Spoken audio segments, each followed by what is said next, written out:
There is a sentence that dates back to the 16th century, a single sentence, and it is capable of destroying in a few seconds everything you think you know about power. A Frenchman wrote it, a Frenchman from Bordeaux by the name of Étienne de La Boétie, at around 18 years old. 18 years old. And he put into writing something that the powerful of this world absolutely do not want you to read. Not in France, not in America, nowhere. Here it is. The tyrant has only 2 eyes, 2 hands, 1 body, and nothing more than the last of the inhabitants. That's it. That's all. And yet, if you truly stop on that, if you let that sentence do its work inside your head, something is going to crack. An illusion you've been feeding for years without even realizing it. Because spontaneously, when we think about power, we imagine it as something great, superior, almost unreachable. We imagine that those who command have something more than us. More intelligence, more strength, more natural legitimacy. As if power were an innate quality, a gift from above, something that imposes itself by its mere existence. But La Boétie says exactly the opposite. The tyrant. And here, the word tyrant doesn't only refer to a dictator in a uniform covered in medals. It refers to every form of unjust domination, every authority that sustains itself not because it is just, but because people don't dare to question it. That tyrant has nothing special. No more muscles, no more genius, no more natural legitimacy than you or me. So where does his power come from? That's where things get interesting and unsettling. His power doesn't come from him. It comes from you.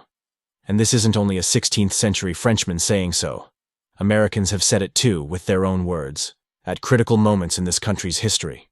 In 1849, Henry David Thoreau published Civil Disobedience. He wrote something terribly direct.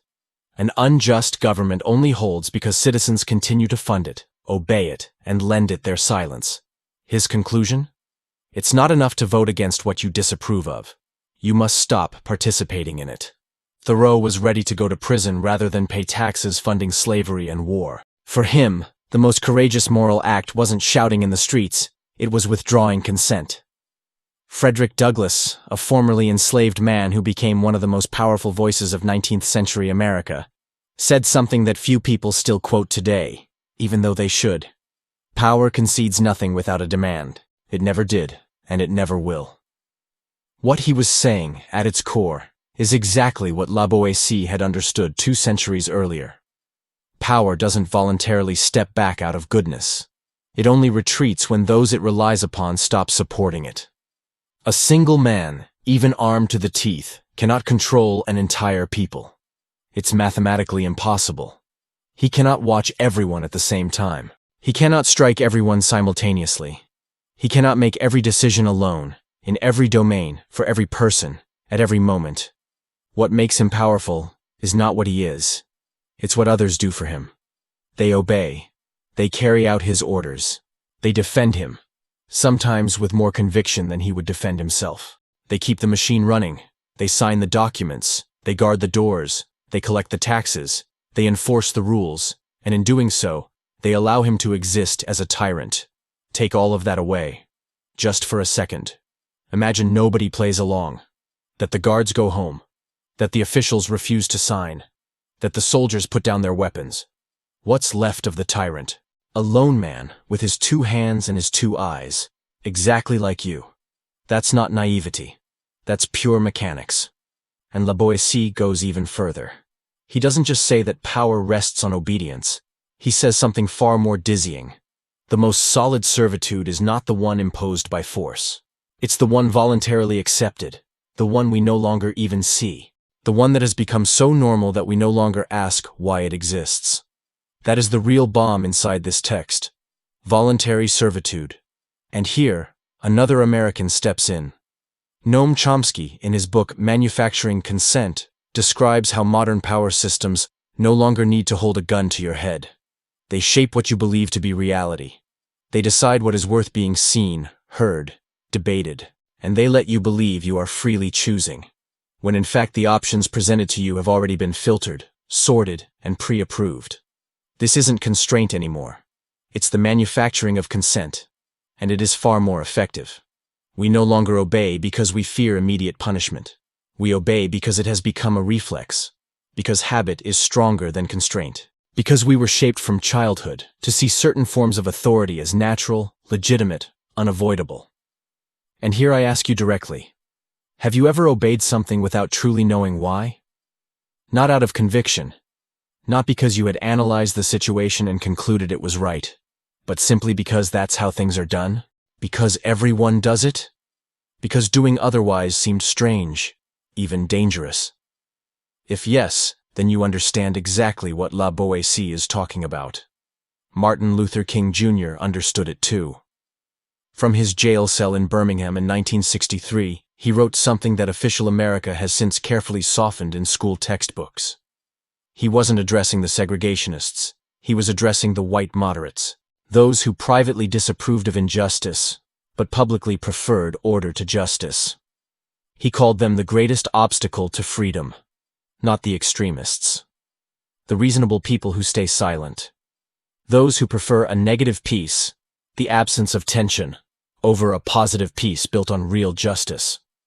How many times have you stayed silent in a meeting when you knew the decision being made was wrong? How many times have you followed an absurd rule because challenging it would have cost you too much socially? How many times have you reinforced, through your silence or passive consent, a situation you found unjust? This isn't an accusation. It's an observation. And I apply it to myself as much as to you. Because we live in systems where conformity is rewarded and resistance is costly. Where the person who asks the wrong questions is quickly marginalized, labeled, silenced. Not always with brutality.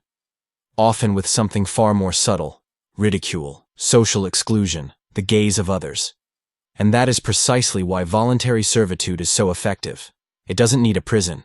It operates through internalization. You become the guardian of your own cage. Howard Zinn, the American historian and author of A People's History of the United States, dedicated his entire life to showing one thing. Official history is always written from the point of view of those who win. And those who win have every interest in making you believe things could not have happened any other way. That the established order is natural. That great social transformations are miraculous exceptions rather than the result of ordinary people who decided at a precise moment to stop playing the game. So now we arrive at the real question. If all of this is true, what do we do with it? Because it would be too easy to look at this text as a philosophical curiosity, say, that's interesting, and move on. That would even be, in a way, a new form of servitude. Understanding that you're in the cage, nodding thoughtfully, and staying in it anyway. La Boétie isn't proposing an armed revolution. What he proposes is both simpler and more radical. Shift the gaze. Gene Sharp, an American researcher and one of the most serious theorists of nonviolent resistance, cataloged 198 methods of civil resistance in his work. Dictatorships have literally tried to censor his books, because his ideas were deemed dangerous. And the central idea, the one authoritarian regimes fear most, is exactly the same as La Boétie's, reformulated 4 centuries later. Every regime depends on the cooperation of its population. Remove that cooperation, and the regime collapses. Stop believing that power always comes from above. See that it rests, at its foundation, on daily gestures, silences, accumulated consents, on you. And if power is given, then it can be taken back. Not necessarily in a spectacular way, not necessarily by storming anything, but by refusing to participate in what is unjust, by saying what you think when you believe it matters, by stopping the normalization of what should never have been normal. Because every time you obey without thinking, you strengthen something. And every time you choose consciously, you weaken another part of it. This isn't a grand overnight revolution. It isn't romantic uprising. It's something more humble and perhaps more lasting. A progressive reclaiming of awareness about what we feed, what we sanction, what we contribute to every single day without noticing. And here is the absolute irony of all this. The most solid systems of domination are not those built on violence. They are the ones that successfully convinced you that your participation is normal, natural, inevitable. The ones that transformed your submission into something that looks like a choice. But if it's a choice, then we can also choose differently. A Frenchman from the 16th century, an American abolitionist from the 19th, a Baptist pastor from Alabama, a historian from Massachusetts, a researcher from Boston. All of them said in their own way the same fundamental thing. Unjust power only holds because ordinary people keep holding it up. The tyrant has 2 eyes, 2 hands, 1 body, exactly like you. And if you keep that in mind, something changes. In the way you position yourself before authority, in the way you evaluate what you endorse, in the way you choose what you lend your strength to.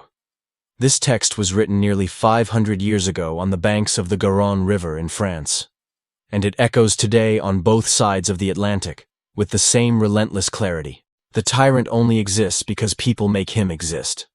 So here's what I want you to do right now.